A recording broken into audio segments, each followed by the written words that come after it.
انتہائی قابل احترام مہمان خصوصی، مہمانان گرامی، اس حال میں اس محفل میں موجود میرے بھائیوں بہنوں، السلام علیکم ورحمۃ اللہ۔ میں صرف اس آیت پہ مختصر اس کی تشریح کروں گا اور ایک حدیث آپ کے سامنے بیان کر کے اپنی تقریر ختم کروں گا انشاءاللہ۔ سب سے پہلی بات یہ ہے کہ اللہ تبارک و تعالیٰ نے ہمیں ایک اعزاز بخشا ہے، وہ یہ ہے کہ ہمیں کہا گیا کنتم خیر امہ، آپ بہترین امت ہیں۔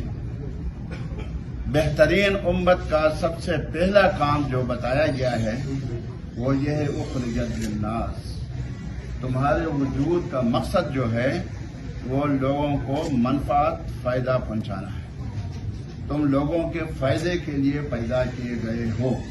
اگرچہ اس کے علاوہ بھی 2-3 اور ذمہ داریاں بھی بیان کی گئی ہیں، لیکن اس وقت جو ٹاپک چل رہا ہے وہ خدمت خلق کا ہے۔ تو قرآن مجید کی اس رو سے، بیان سے یہی بات واضح ہو جاتی ہے کہ خیر الامت کا بہترین کام، سب سے پہلا کام جو ہے وہ خدمت خلق کا کام ہے، نمبر 1۔ دوسری بات یہ ہے کہ رسول اکرم صلی اللہ علیہ وسلم کو جب نبوت ملی، پہلی وحی ان پر اتری، رسول اکرم صلی اللہ علیہ وسلم پر وہ وحی کی وجہ سے بدن میں کچھ تھکاوٹ، بخار کی شکایت محسوس ہوئی۔ ان کی پہلی وحی تھی اور وحی کا ایک بوجھ تھا۔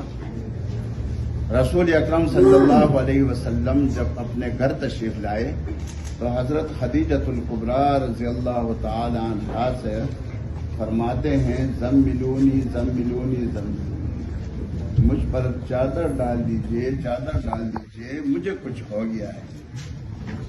تو اس وقت حضرت خدیجۃ الکبریٰ رضی اللہ تعالی عنہا فرماتی ہیں 4 صفات رسول اللہ صلی اللہ علیہ وسلم کی بیان کرتی ہیں اور فرماتے ہیں کلا واللہ ما یخزیک اللہ ابدا، ہرگز ایسا نہیں ہو سکتا، کبھی بھی اللہ تبارک و تعالی آپ کو شرمندہ نہیں کرے گا، آپ کو لوگوں کے سامنے ذلیل نہیں کرے گا۔ کیوں؟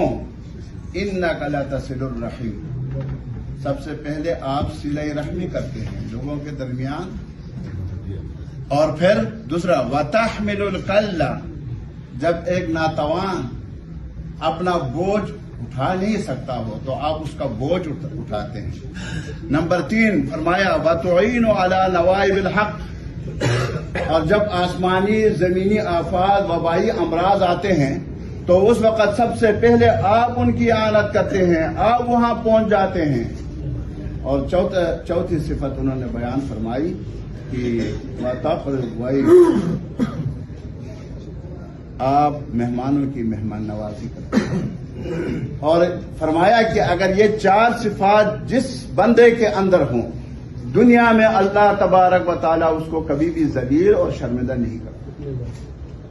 اور یہ جو